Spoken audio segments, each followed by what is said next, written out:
ഇൻകോ 3 option ഡ്രില്ലിൻ്റെ bit ഊരി ചാടുന്ന പ്രശ്നമായിട്ട് വന്നതാണ്. അപ്പോൾ അതിൻ്റെ ചക്കിനാണ് കംപ്ലൈൻറ്റ്. അപ്പോൾ നമുക്കത് എങ്ങനെ റെഡി ആക്കുക എന്നുള്ളത് നോക്കാം.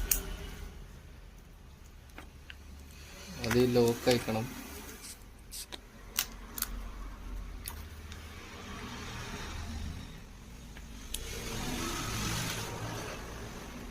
ഇതിനുള്ളിൽ വേറെ ലോക്കും കൂടി ഉണ്ടാവും.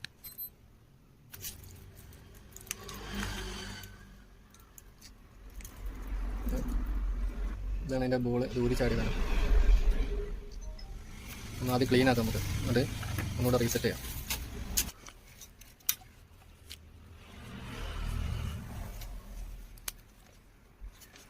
ആ ബോളിനെ ലോക്ക് ചെയ്ത് നിർത്തണ ഈ വാശറാണ്. അപ്പോൾ ഇത് കംപ്ലൈൻ്റ് ആണ്.